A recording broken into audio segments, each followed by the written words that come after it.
Aujourd'hui, tout le monde a bien compris les enjeux du content marketing et de plus en plus d'entreprises s'y mettent via la création d'un magazine web ou d'un blog, mais il y a quand même quelques écueils à éviter. La première erreur à éviter, c'est de sous-estimer son projet de content marketing. Le content marketing, ça prend du temps et ça nécessite une implication humaine assez importante. C'est pas compliqué, mais il faut quand même bien le prévoir en amont dans son emploi du temps. La deuxième erreur, c'est de ne pas publier régulièrement. Alors quand on se lance dans un projet de content marketing, on a envie de faire et de publier plein d'articles. Et c'est bien, si on peut s'y tenir. Mais ça sert à rien de publier 10 articles le premier mois ou les 2 premiers mois et plus rien ensuite. Il ne faut pas être trop ambitieux. Il vaut mieux rédiger 2 à 4 articles par mois et tenir dans la durée plutôt que d'y aller de tout feu et s'arrêter en cours de route. La troisième erreur, c'est de ne pas prévoir de planning éditorial. Oui, on peut faire, via le maillage interne, des liens entre les articles d'un blog, mais ce n'est pas une raison pour les improviser. On conseille plutôt généralement de faire un planning éditorial sur 6 à 12 mois pour pouvoir anticiper les sujets et avoir une prise de parole cohérente et adaptée au temps fort de son activité.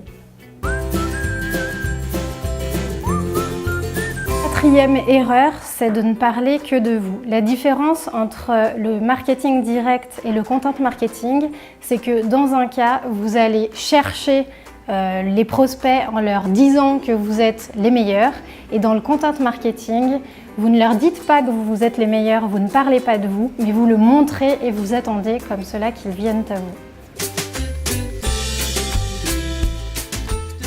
La cinquième erreur, c'est de penser que vous n'avez rien à dire. Beaucoup d'entreprises sont très à l'aise quand il s'agit de faire des argumentaires commerciaux ou de parler d'elles, mais beaucoup moins quand il faut accrocher les lecteurs ou les prospects par un autre biais. Or, c'est juste une question de tournure d'esprit. Vous avez plein de choses à dire et pas forcément que sur vous. Vous connaissez votre secteur d'activité, vous connaissez le marché, vous connaissez les problématiques clients. Il suffit de trouver le bon angle. L'avantage d'un magazine web, c'est qu'on peut faire plein d'articles et qu'on peut les relier entre eux via le maillage interne. Ça ne sert à rien de faire un article qu'on va mettre 6 mois à rédiger parce qu'on veut absolument tout dire. Il vaut mieux faire un article par partie, faire des liens, et le lecteur qui voudra lire la totalité aura toujours le loisir d'avoir l'article dans son ensemble.